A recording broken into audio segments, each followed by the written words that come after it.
तो जो हमारा कोर्स है बेसिक एस्ट्रोलॉजी कोर्स, इसके अंदर हम बेसिक नॉलेज जो एस्ट्रोलॉजी की है, एस्ट्रोलॉजी एक बहुत बड़ा सब्जेक्ट है और एस्ट्रोलॉजी की पढ़ाई कभी भी खत्म नहीं हो सकती। एस्ट्रोलॉजी में लोग बूढ़े हो जाते हैं लेकिन पढ़ते ही रहते हैं, क्योंकि इसमें इतना कुछ है करने के लिए, इतना स्कोप है करने के लिए। अगर आपको आ भी जाए फिर भी इतनी सारी रिसर्च रिक्वायर्ड है भी, आप हर रोज नया सीख सकते हैं। और बहुत सारी फील्ड्स हैं एस्ट्रोलॉजी की, बहुत सारे तरीके हैं एस्ट्रोलॉजी के करने के। कुछ लोग केपी एस्ट्रोलॉजी करते हैं, कुछ लोग भृगुनंदी नाड़ी करते हैं, कुछ लोग लाल किताब एस्ट्रोलॉजी करते हैं, वेस्टर्न एस्ट्रोलॉजी भी है, और इसी तरह और बहुत सारे तरह की एस्ट्रोलॉजी फील्ड्स हैं जिसको, और ये सब अकल्ट नॉलेज में आता है कि जो थोड़ा सा जो लॉजिकल या दिमाग वाले या जो पढ़ाई लिखाई वाले लोग हैं या जो मॉडर्न जनता है जिनको लगता है कि ये समझ से परे है या नहीं समझ में आता, तो अकल्ट नॉलेज में आता है। बट ये जितनी भी नॉलेज है, जितनी भी एस्ट्रोलॉजी की ब्रांचेस हैं, जो अलग अलग तरीके से, सबके रूल अलग है। जैसे जेमिनी में रूल अलग हैं, इन सब के रूल अलग हैं, लेकिन अल्टीमेटली आप जब कोई भी फील्ड में कोई भी विंग एस्ट्रोलॉजी का आप जब पकड़ोगे और आप देखोगे कि काम सब कर रहे हैं। ऐसा नहीं है कि हम इसको बोले कि ये बिल्कुल काम नहीं करता, या ऐसा नहीं है कि ये बोले कि यही काम करता है। हालांकि आपको बहुत सारे लोग ऐसे बोलते हुए मिलेंगे ऑनलाइन कि वो जिस टाइप का एस्ट्रोलॉजी फील्ड उन्होंने पकड़ा है या जो विंग उन्होंने पकड़ा है, वो उस विंग में वो उनको लगता है कि वो ही बेस्ट है। कि कोई बोलता है कि नाड़ी बेस्ट है, कोई बोलता है कि केपी बेस्ट है, कोई बोलता है कि जो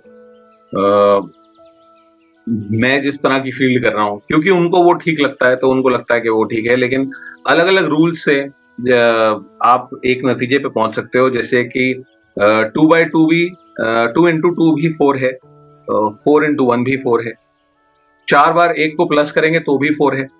तो अलग अलग तरह के फॉर्मूलाज, अलग अलग तरह की अंडरस्टैंडिंग्स, अलग अलग तरह के रूल्स को जब हम लेके चलते हैं तो हमें एक कोई रिजल्ट मिलता है। और जो हम जिस सब्जेक्ट को पढ़ रहे हैं, एस्ट्रोलॉजी जो हम अपनी हमारी लाइफ के बारे में बता रही है।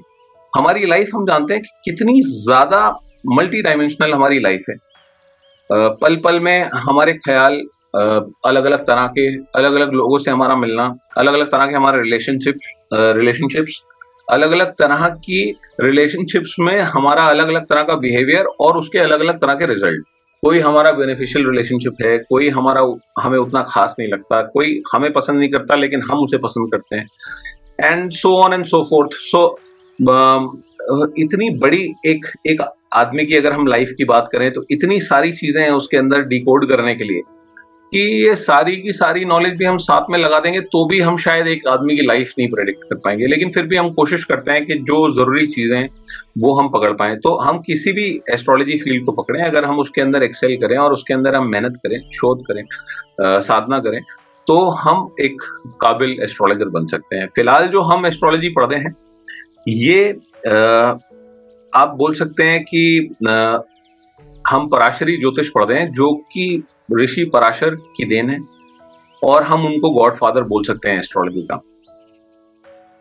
क्योंकि जितनी भी आप एस्ट्रोलॉजी पढ़ेंगे वो आपको ये समझ में आएगा कि जो बेस है एस्ट्रोलॉजी का वो आपका यही है। आपको अगर ये कोर्स आपने कर लिया ठीक से, तो आप फिर कोई भी और तरह का कोर्स आप बहुत जल्दी सीख सकते हैं।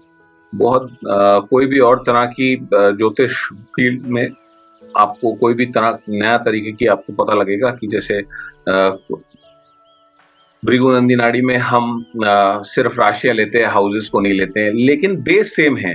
प्लैनेट का कारक तत्व वही है जो पराशरी ज्योतिष में है। तो पराशरी ज्योतिष बेस है, और अगर ये हम बेस अपना स्ट्रॉन्ग करेंगे तो हम किसी भी तरह की ज्योतिष फील्ड में आगे बढ़ सकते हैं।